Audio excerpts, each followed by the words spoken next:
ओम शांति। आज हम 1 जनवरी सन 2025 में अपने कदम रख दिए हैं। तो हम सब इस नए साल में कुछ नया करने का सोचें।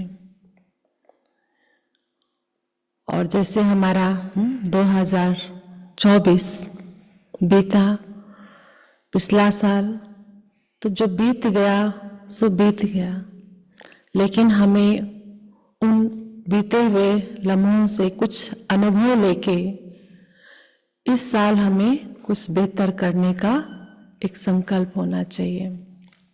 और हम सब अंदर संकल्प होगा तो अवश्य करेंगे। तो हम सबका ये 2025 खुशनुमा हो, सफलतापूर्वक हो, इसके लिए मेरी ढेर सारी शुभकामनाएं आप सभी को। तो आज हम सुनते हैं बाबा के महावाक्य।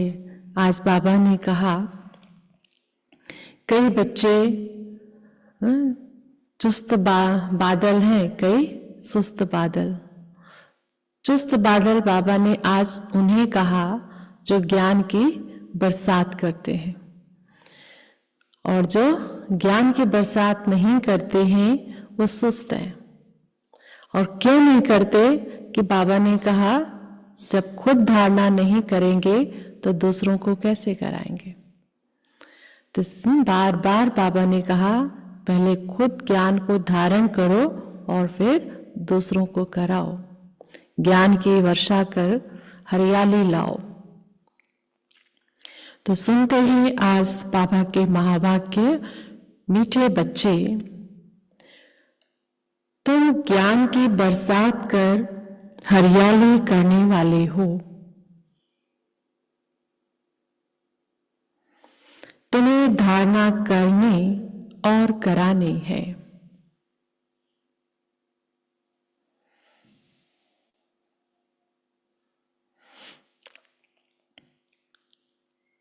प्रश्न है, जो बादल बरसते नहीं हैं उन्हें कौन सा नाम देंगे? जो बादल बरसते नहीं हैं उन्हें कौन सा नाम देंगे?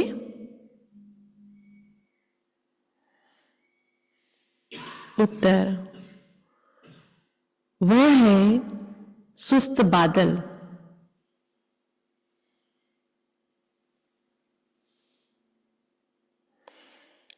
चुस्त वह जो बरसते हैं।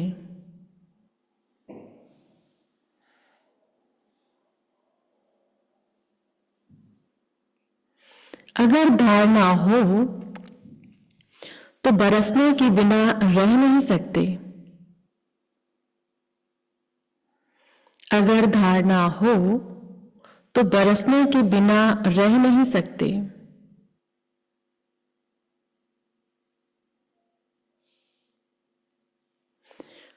जो धारणा कर दूसरों को नहीं कराते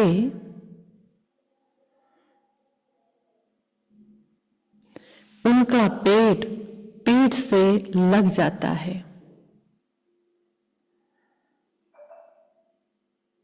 जो धारणा कर दूसरों को नहीं कराते उनका पेट पीठ से लग जाता है। वह गरीब है,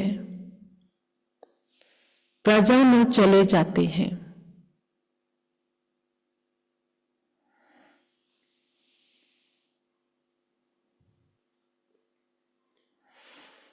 दूसरा प्रश्न है, याद की यात्रा में मुख्य मेहनत कौन सी है? याद की यात्रा में मुख्य मेहनत कौन सी है?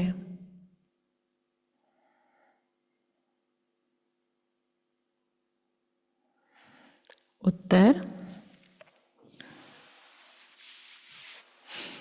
अपने को आत्मा समझ बाप को बिंदु रूप में याद करना। अपने को आत्मा समझ बिंदु रूप में याद करना, बाप जो है जैसा है उसे स्वरूप से यथार्थ याद करना, इसमें ही मेहनत है, इसमें ही मेहनत है। गीत है, जो पिया के साथ है उनके लिए ज्ञान की बरसात है। ओम शांति। जैसे सागर के ऊपर में बादल है तो बादलों का बाप हुआ सागर। जो बादल सागर के साथ है उनके लिए ही बरसात है। वह बादल भी पानी भरकर फिर बरसते हैं।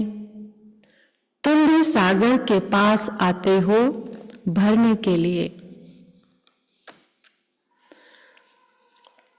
सागर के बच्चे बादल तो हो ही, जो मीठा पानी खींच लेते हो। अब बादल भी अनेक प्रकार के होते हैं। कोई खूब जोर से बरसते हैं, बाढ़ कर देते हैं, कोई कम बरसते हैं। तुम्हारे में भी ऐसे नंबरवार हैं जो खूब जोर से बरसते हैं। उनका नाम भी गाया जाता है। जैसे वर्षा बहुत होती है तो मनुष्य खुश होते हैं, ये भी ऐसे है। जो अच्छा बरसते हैं उनकी महिमा होती है। जो नहीं बरसते हैं, जो बरसते हैं उनकी महिमा होती है। जो नहीं बरसते हैं उनकी दिल जैसे सुस्त हो जाती है। पेट भरेगा नहीं। इस ज्ञान मार्ग में चल रहे हैं लेकिन तृप्ति का अनुभव नहीं होगा। पूरी रीति धारणा ना होने से पेट जाकर पीठ से लग जाता है। फैमिन होता है तो मनुष्य का पेट पीठ से लग जाता है। जहां काल पड़ते हैं, खाने को नहीं मिलता है तो कैसे दुबले पतले इंसान हो जाते हैं। यहां भी धारणा कर और धारणा नहीं कराते तो पेट जाकर पेट से लगेगा। खूब बरसने वाले जाकर राजा रानी बनेंगे और वह गरीब, वहां कोई गरीब नहीं होगा लेकिन मर्तबा तो होगा ना। गरीबों का पेट पीठ से रहता है। तो बच्चों को धारणा बड़ी अच्छी करनी चाहिए, क्योंकि धारणा नहीं होगी, भले सुना रहे हैं लेकिन सामने वाला धारण नहीं कर सकता। उसके लिए सुना अनसुना है। 4 दिन के बाद सुना रहे हैं, रिस्पॉन्स खुद को ही नहीं मिलेगा, इंटरेस्ट खत्म हो जाता है। तो बाबा कहते हैं धारणा नहीं है तो इसलिए फिर पेट जो है पीठ से चिपक जाता है। जो बच्चों को धारणा बड़ी, तो बच्चों को धारणा बड़ी अच्छी करनी चाहिए। इसमें भी आत्मा और परमात्मा का ज्ञान कितना सहज है। तुम अब समझते हो हमारे में आत्मा और परमात्मा दोनों का ज्ञान नहीं था। तो स्थिति क्या थी? जब आत्मा परमात्मा का ज्ञान नहीं था तो पेट पीठ से लग गया ना। मुख्य है ही आत्मा और परमात्मा की बात। मनुष्य आत्मा को ही नहीं जानते हैं तो परमात्मा को फिर कैसे जान सकेंगे? कितने बड़े विद्वान पंडित आदि हैं, कोई भी आत्मा को नहीं जानते। अब तुमको मालूम हुआ है कि आत्मा अविनाशी है, उसमें 84 जन्मों का अविनाशी पाठ मूंढा हुआ है जो चलता रहता है। आत्मा अविनाशी तो पाठ भी अविनाशी है। आत्मा कैसे और राउंड पार्ट बजाती है ये किसी को पता नहीं है। वह तो आत्मा से परमात्मा कह देते हैं। तुम बच्चों को आदि से लेकर अंत तक पूरा ज्ञान है। वह तो ड्रामा की आयु ही लाखों वर्ष कह देते। अभी तुमको सारा ज्ञान मिला है। तुम जानते हो इस बाप के रचे हुए ज्ञान यज्ञ में ये सारी दुनिया स्वाहा होनी है। इसलिए बाप कहते हैं सारी दुनिया अब स्वाहा होनी है, कुछ रहना नहीं है। इसलिए बाप कहते हैं देह सहित जो कुछ भी है ये सब भूल जाओ, अपने को आत्मा समझो, बाप को और स्वीट धाम स्वीट होम को याद करो।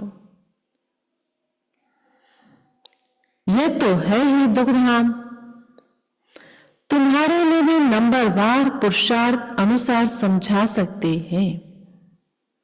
अभी तुम ज्ञान से तो भरपूर हो, ज्ञान से तो भरपूर हो, बाकी सारी मेहनत है।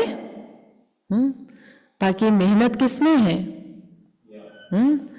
बाकी सारी मेहनत है याद में।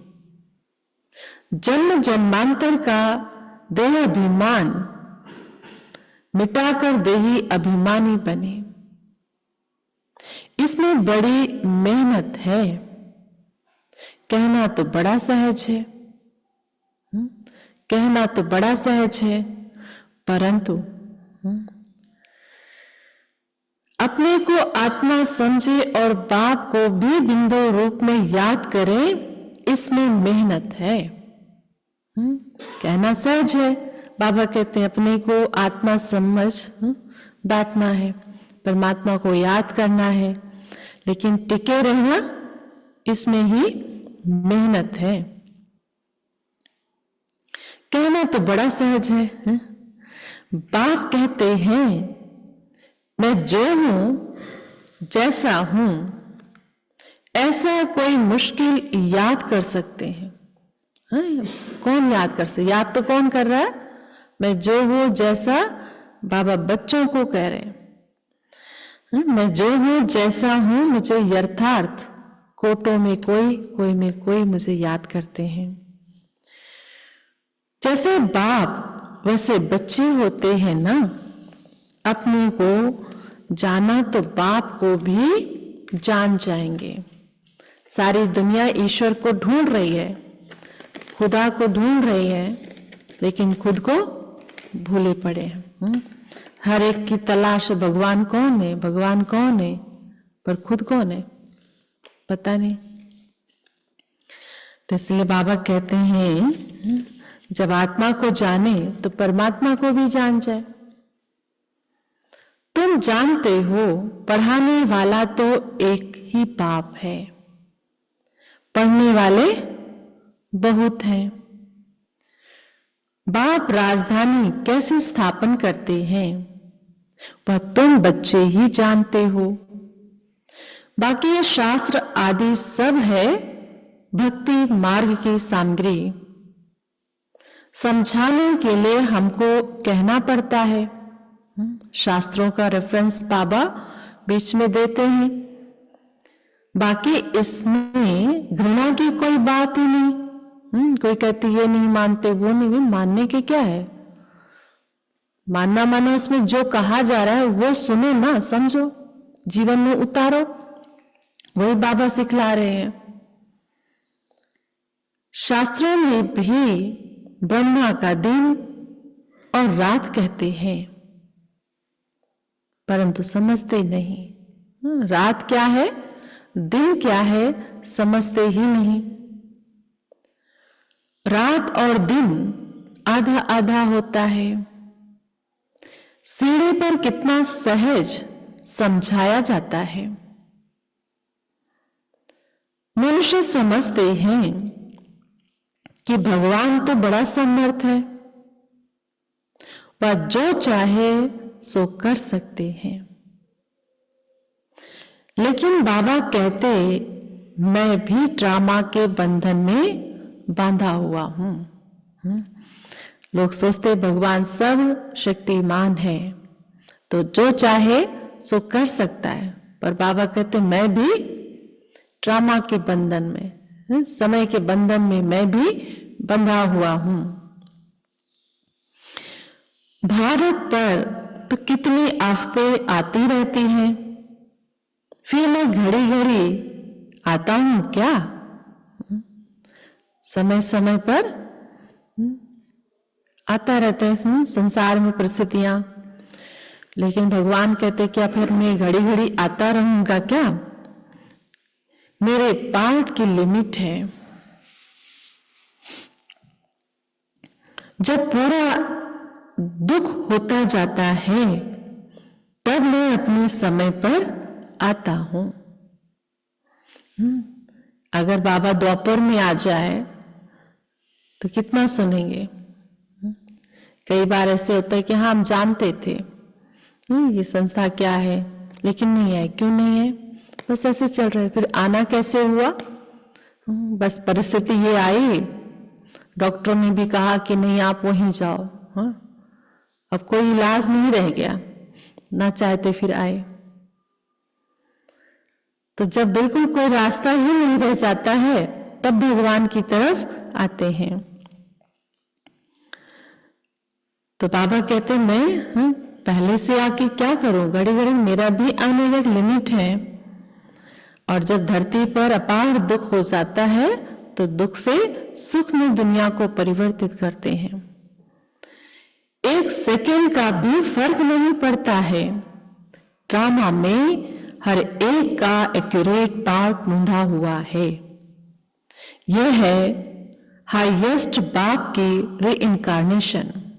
यह है ऊंचे बाप का ये अवतरण। फिर नंबरवार सब आते हैं, कम ताकत वाले। तुम बच्चों को अभी बाप से नॉलेज मिली है, जो तुम विश्व के मालिक बनते हो। तुम्हारे में फुल फोर्स की ताकत आती है। बाप मिला है तो आत्मा के अंदर कितनी ताकत आ जाती है। पुरुषार्थ कर तुम तमो प्रधान से सतो प्रधान बनते हो। औरों का तो पार्ट ही नहीं है, मुख्य है ड्रामा, जिसकी नॉलेज तुमको अभी मिलती है। बाकी तो सब है मटेरियल, क्योंकि वह सब इन आंखों से देखा जाता है। वंडर ऑफ द वर्ल्ड तो बाबा है, जो फिर रास्ते भी स्वर्ग है, जिसको हेवन पैराडाइज कहते हैं।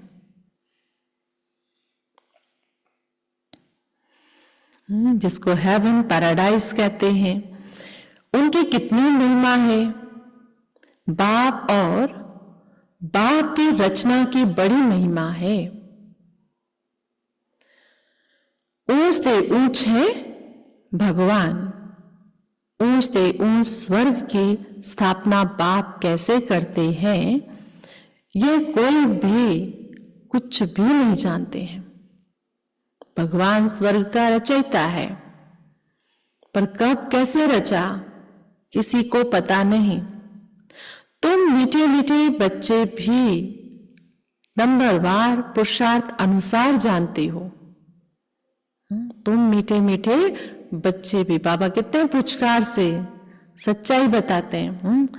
बच्चे तुम भी नंबरवार पुरुषार्थ अनुसार जानते हो और उस अनुसार ही पद पाते हो, क्योंकि जो जितना जानता है वो उतना ही पुरुषार्थ भी करता है। जिसने पुरुषार्थ किया वह ड्रामा अनुसार ही करते हैं। पुरुषार्थ बिगड़ तो कुछ मिल ना सके, पुरुषार्थ बिगड़ तो कुछ ना मिल सके। कोई हमारे आगे गिलास पानी भी रखे, उसको उठा के घुटना तो खुद को है।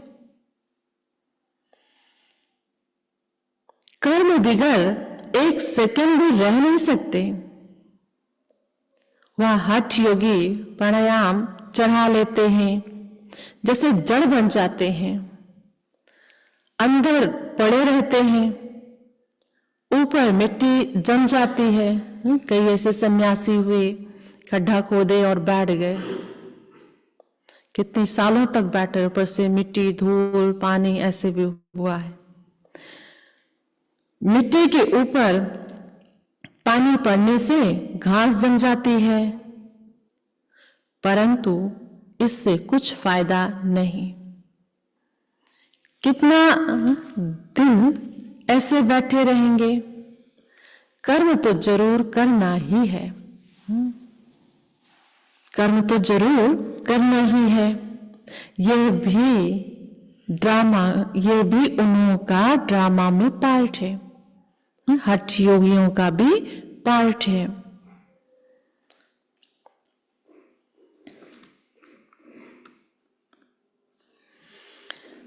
तो बाबा कहते हैं कर्म तो जरूर करने हैं, कर्म सन्यासी कोई बन न सके।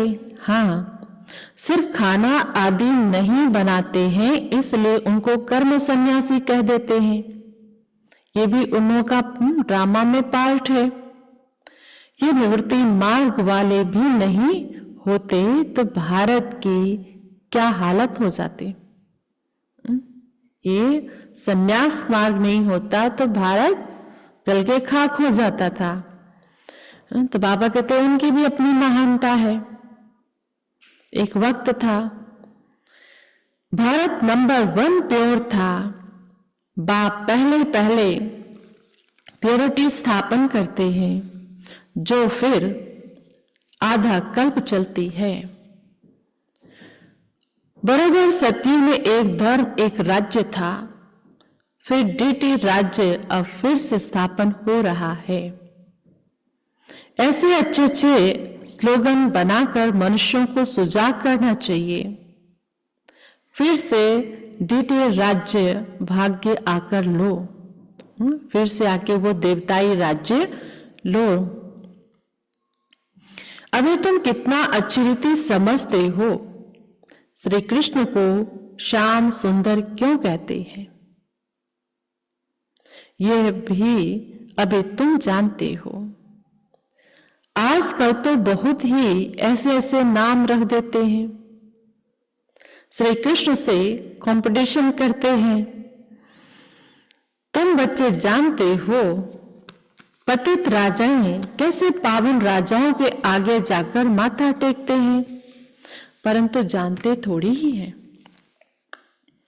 तुम बच्चे जानते हो जो पूज्य थे वही फिर पुजारी बन जाते हैं।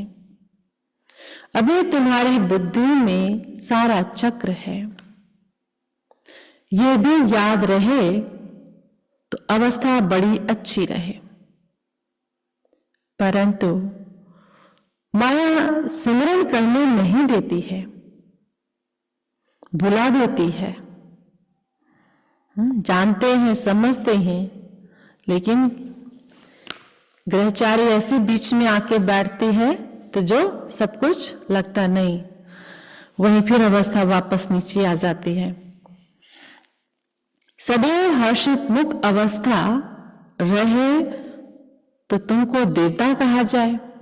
सदैव हर्षित मुख अवस्था रहे तो तुमको देवता कहा जाए। लक्ष्मी नारायण का चित्र देख कितना खुश होते हैं, राधे कृष्ण अथवा राम आदि को देख इतना खुश नहीं होते, क्योंकि श्री कृष्ण के लिए शास्त्रों में हंगामे की बातें लिख दी है। ये बाबा बनता भी श्री नारायण है ना। बाबा तो इन लक्ष्मी नारायण के चित्र को देख खुश होते हैं। बच्चों को भी ऐसे समझना चाहिए। ताकि कितना समय इस पुराने शरीर में होंगे, फिर जाकर प्रिंस बनेंगे। ये एम ऑब्जेक्ट है ना, यह भी सिर्फ तुम जानते हो। खुशी में कितना गदगद होना चाहिए। जब वो चिंतन चलता है तब वो खुशी चढ़ती है। बाबा कहते खुशी में गदगद होना चाहिए। जितना पढ़ेंगे उतना ऊंच पद पाएंगे। पढ़ेंगे नहीं तो क्या पद मिलेगा। हाँ, विश्व के महाराजा महारानी कहाँ साहूकार, प्रजा में नौकर चाकर, पद में तो अंतर है। बाबा इस हफ्ते पूरा पढ़ाई पे जोर दे रहे हैं। पढ़ाई नहीं है तो कमाई नहीं है, पढ़ाई नहीं तो बाबा की याद नहीं है, पढ़ाई नहीं तो पद नहीं है, पढ़ाई नहीं तो योग नहीं लग सकता है। सब्जेक्ट तो एक ही है, सिर्फ मन मना भाव, मध्याजी भाव, अल्प और बे, याद और ज्ञान। इनको कितनी खुशी हुई। अल्प को अल्लाह मिला, बाकी सब दे दिया।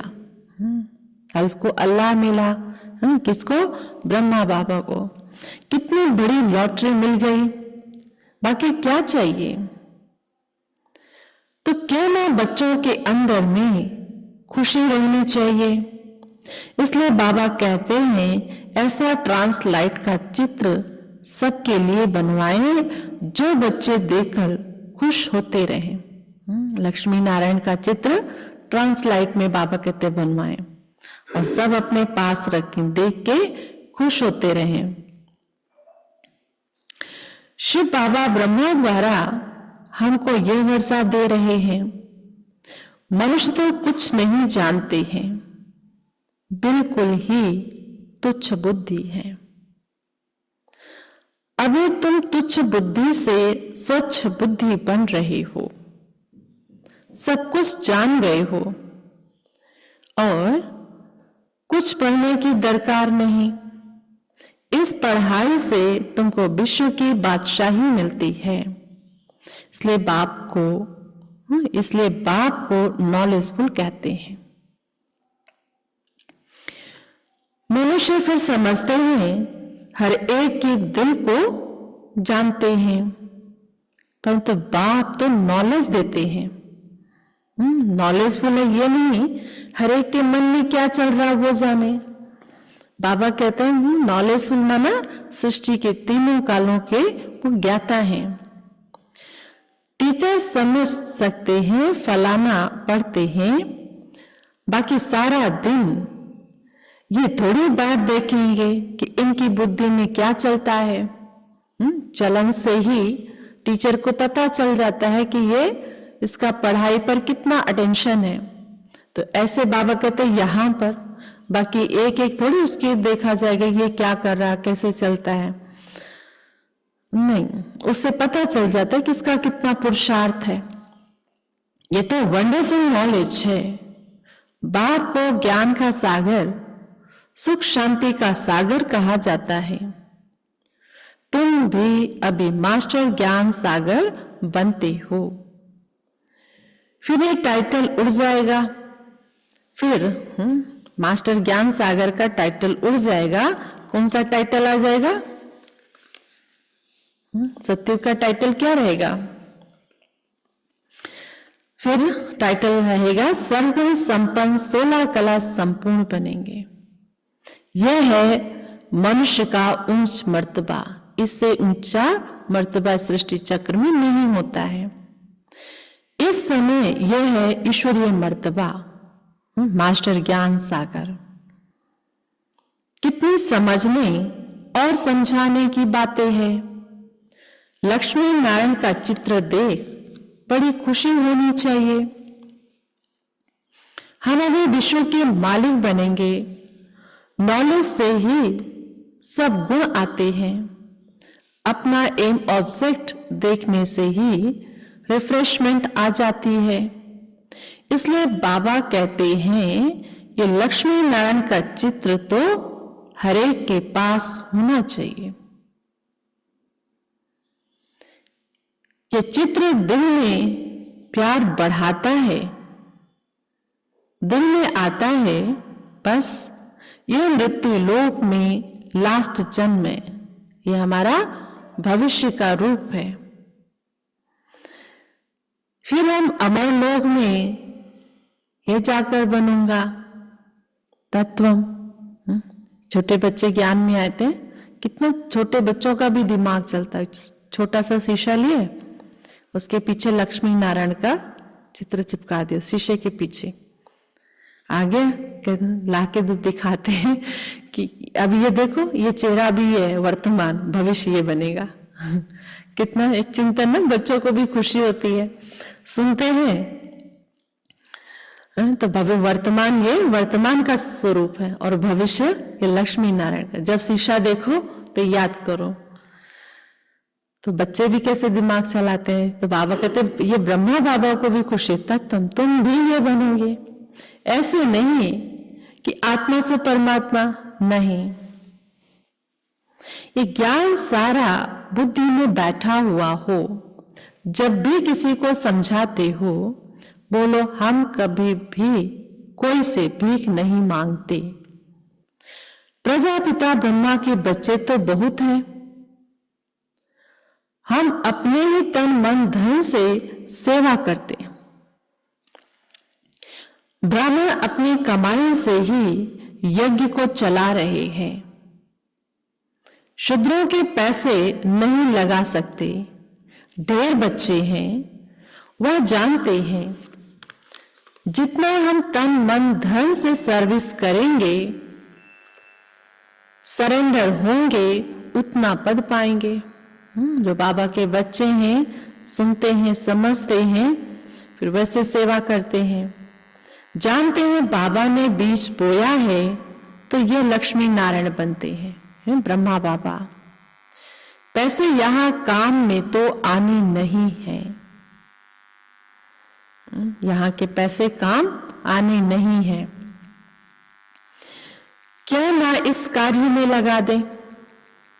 पीछे 2-3 झलक ऐसी आई कि कुछ पता नहीं कि क्या होता है। नोटबंदी तब हुआ, कोरोना काल में भी हर एक के अपने पुण्य कर्म, उसमें पैसा भी लेके खड़े रहो, लेकिन कुछ हाथ नहीं आता था। तो बाबा कहते हैं ये आगे चल के काम कुछ आने नहीं है, पैसे यहां काम में तो आने नहीं है। क्यों ना इस कार्य में लगा दें। फिर क्या सरेंडर होने वाले भूख मरते हैं क्या? बहुत संभाल होती रहती है, बाबा की कितनी संभाल होती रहती है। यह तो शिव बाबा का रथ है ना, सारे वर्ल्ड को हेवन बनाने वाला है। यह हसीन मुसाफिर है। परमपिता परमात्मा तो आकर सबको हसीन बनाते हैं। तुम सावरे से गोरा हसीन बनते हो ना। कितना सलोना साजन है, आकर सबको गोरा बना देते हैं। उन पर तो कुर्बान जाना चाहिए, याद करते रहना चाहिए। जैसे आत्मा को देख नहीं सकते, जान सकते हैं। जैसे आत्मा को देख नहीं सकते, जान सकते हैं, वैसे परमात्मा को भी जान सकते हैं। देखने में तो आत्मा परमात्मा दोनों एक जैसे बिंदु हैं, बाकी तो सारी नॉलेज है। ये बड़ी समझ की बातें हैं। बच्चों की बुद्धि में ये नोट रहनी चाहिए। बुद्धि में नंबरवार पुरुषार्थ अनुसार धारणा होती है। डॉक्टर लोगों को भी दवाइयां याद रहती है ना। ऐसे नहीं कि उस समय बैठ किताब देखेंगे, डॉक्टरी की भी पॉइंट्स होती है, बैरिस्ट्री की भी पॉइंट्स होती है, तुम्हारे पास भी पॉइंट्स है, टॉपिक है जिस पर समझाते हो। कोई पॉइंट किसको फायदा कर देती है। डॉक्टर है ना, पेशेंट आए तो इस बीमारी में क्या दूं, डायरी देखे नहीं, किताब देखे, एक्सपीरियंस के आधार से। तो बाबा कहते ज्ञान में भी कोई मन का रोगी होता है, कोई जन का रोगी होता है, कोई कर्मों का रोग मन परेशान होता है। तो बाबा कहते ये भी अनेक टॉपिक्स हैं, तुम्हारे पास भी बहुत पॉइंट्स होने चाहिए। तो कोई पॉइंट्स किसको फायदा कर देती है, कोई को किस पॉइंट से तेल लग जाता है। पॉइंट तो बहुत ढेर की ढेर है। जो अच्छी रीति धारण करेंगे वह अच्छी रीति सर्विस कर सकेंगे। आधा कल्प से महारोगी पेशेंट है, आत्मा पतित बनी है, उनके लिए एक अविनाशी सर्जन दवाई देते हैं। वह सदैव सर्जन ही रहते हैं, कभी बीमार होते नहीं, और तो सब बीमार पड़ जाते हैं।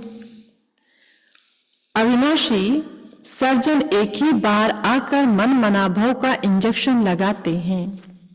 कितना सहज है। चित्र को पॉकेट में रख दो सदैव।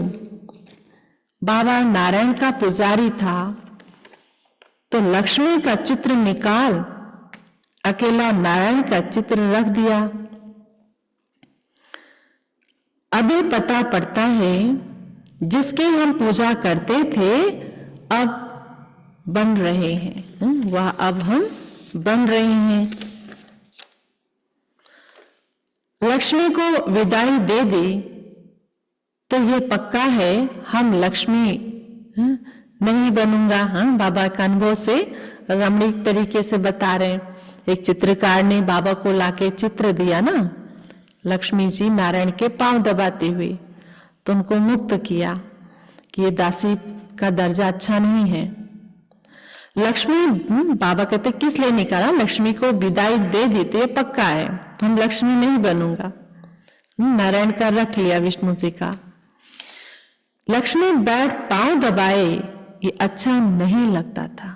इससे ये पता चलता है कि बाबा का कि एक स्त्री के प्रति कितनी ऊंची भावना थी।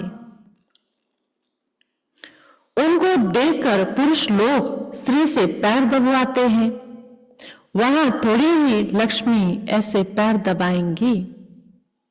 ये रस्म रिवाज वहां होती नहीं, ये रस्म रावण राज्य की है। इस चित्र में सारी नॉलेज है, ऊपर में त्रिमूर्ति भी है। इस नॉलेज को सारा दिन सिमरण कर बड़ा वंडर लगता है। भारत अब स्वर्ग बन रहा है। कितनी अच्छी समझानी है, पता नहीं मनुष्यों की बुद्धि में क्यों नहीं बैठता। बाबा इतनी अच्छी समझानी देते हैं, पता नहीं मनुष्यों की बुद्धि में क्यों नहीं बैठता है। आग बड़े जोर से लगेगी, बंभोर को आग लगनी ही है। रावण राज्य तो जरूर खलास होना चाहिए। यज्ञ में भी पवित्र ब्राह्मण चाहिए। ये बड़ा भारी यज्ञ है, सारे विश्व में प्योरिटी लाने का। वो ब्राह्मण भी वह ब्रह्मा की औलाद कहलाते हैं, परंतु वह तो कुख वंशावली है। ब्रह्मा की संतान तो पवित्र मुख वंशावली थे ना। ब्रह्मा के संतान तो पवित्र मुख वंशावली थे ना। तो उन्हों को ये समझाना चाहिए। अच्छा, मीठे मीठे सिकीलदे बच्चों प्रति माता पिता बाप दादा का याद प्यार और गुड मॉर्निंग। रूहानी बाप की रूहानी बच्चों को नमस्ते। हम रूहानी बच्चों की रूहानी बाप दादा को नमस्ते नमस्ते नमस्ते। शुक्रिया बाबा। तो धारणा के लिए मुख्य सार।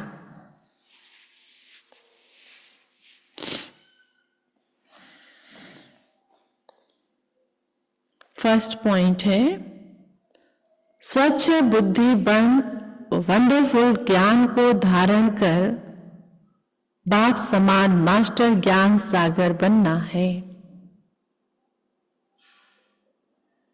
स्वच्छ बुद्धि बन वंडरफुल ज्ञान को धारण कर बाप समान मास्टर ज्ञान सागर बनना है।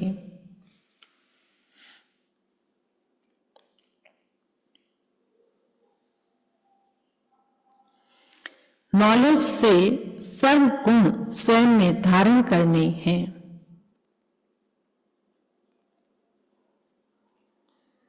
नॉलेज से सर्वगुण स्वयं में धारण करने हैं।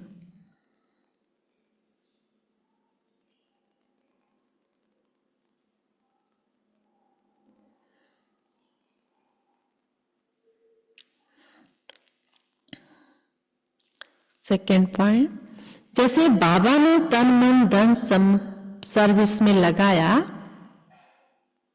जैसे बाबा ने तन मन धन सर्विस में लगाया,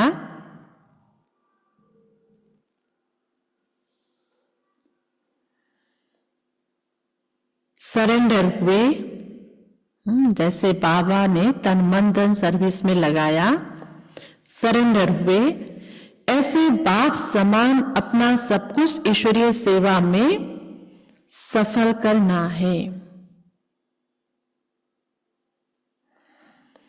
सदा रिफ्रेश रहने के लिए एम ऑब्जेक्ट का चित्र साथ में रखना है।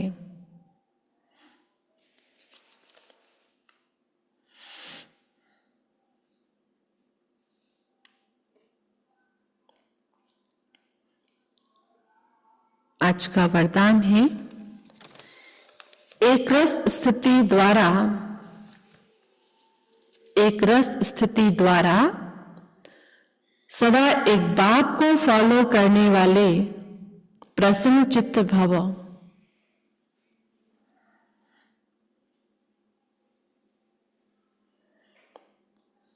इसका विस्तार है, आप बच्चों के लिए ब्रह्मा बाप की जीवन एक्यूरेट कंप्यूटर है। जैसे आजकल कंप्यूटर द्वारा हर एक प्रश्न का उत्तर पूछते हैं, ऐसे मन में जब भी कोई प्रश्न उठता है तो क्या, क्यों, कैसे के बजाय ब्रह्मा बाप के जीवन रूपी कंप्यूटर से देखो, क्या और कैसे का क्वेश्चन ऐसे में बदल जाएगा। प्रश्न चित्त के बजाय प्रसन्न चित्त बन जाएंगे। प्रसन्न चित्त अर्थात एक रस स्थिति में एक बाप को फॉलो करने वाले। प्रसन्न चित्त अर्थात एक रस स्थिति में एक बाप को फॉलो करने वाले। स्लोगन है, आत्मिक शक्ति के आधार पर सदा स्वस्थ रहने का अनुभव करो। आत्मिक शक्ति के आधार पर सदा स्वस्थ रहने का अनुभव करो। विशेष नोट है, सोचना, सभी ब्रह्मावत्स 1 जनवरी से 31 जनवरी सन 2025 तक विशेष अंतर्मुक्ता की गुफा में बैठ योग तपस्या करते हुए पूरे विश्व को अपनी शक्तिशाली मनसा द्वारा विशेष प्रकाश देने की सेवा करना जी। इसी लक्ष्य से इस मास के पत्र पुष्प में जो अव्यक्त इशारे भेजे गए हैं वह पूरे जनवरी मास में मूली के नीचे भी लिख रहे हैं। आप सभी इन पॉइंट्स पर विशेष मनन चिंतन करते हुए मनसा सेवा के अनुभवी बने। तो आज इसमें ये पॉइंट है, अपने शक्तिशाली मनसा द्वारा प्रकाश देने की सेवा करो।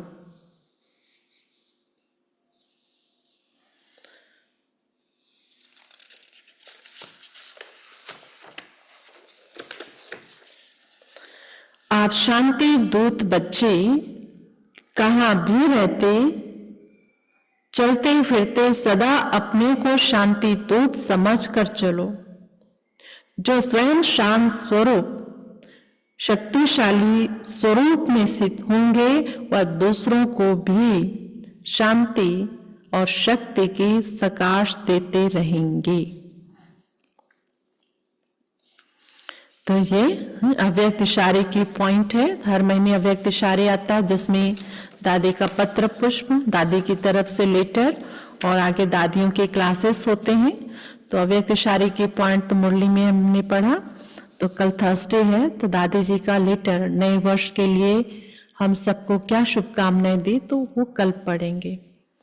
तो कल साल का पहला सतगुरुवार है, तो जो भी वो ऑनलाइन है वो जरूर आएंगे। बाकी सब नए साल पहला थर्सडे, तो बाबा के घर में सबको जरूर आना है। तो कल की क्लास में दादी जी का लेटर भी सुनेंगे हम। ओम शांति।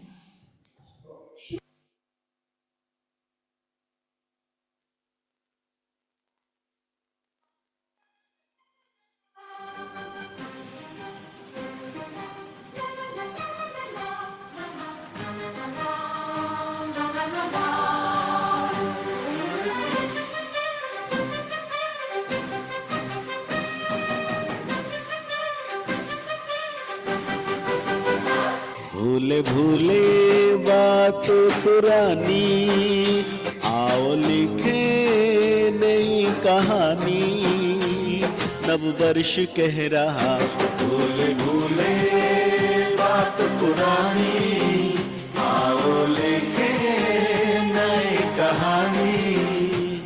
नव वर्ष कह रहा झूम झूम कर नाच गाए, हर पल को सफल बनाए। ये तो फला रहा नव वर्ष के रहा। बधाई बधाई बधाई, नव वर्ष की बधाई।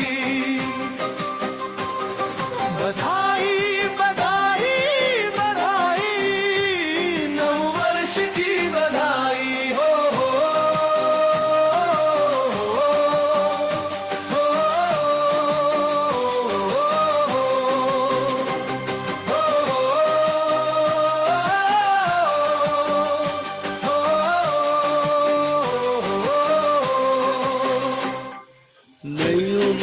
नई तरंग नए नए नजारे, नए रंगों से जीवन सजे जैसी है बहारे।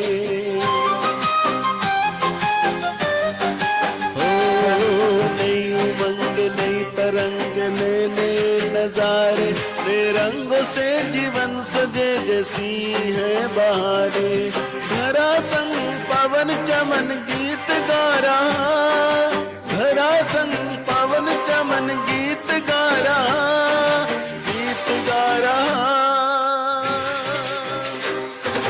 झूम झूम कर नाच गाए, हर पल को सफल बनाए। ये तो फला रहा नव वर्ष के रहा। बधाई बधाई बधाई, नव वर्ष की बधाई। बधाई बधाई बधाई, नव वर्ष की बधाई हो।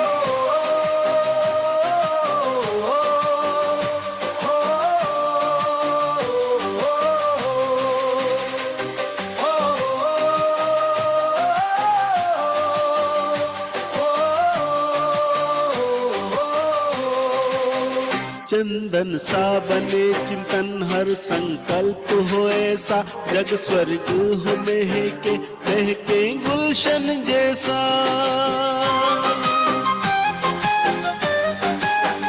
चंदन सा बने चिंतन हर संकल्प हो ऐसा, जग स्वर्ग हो महके गुलशन जैसा। दिल की लगन हो पावन पावन, जग पावन आ रहा। दिल की लगन हो पावन पावन, जग पावन आ रहा, झूम झूम कर नाच गाए, हर पल को सफल बनाए। ये तो पल आ रहा नव वर्ष के रहा।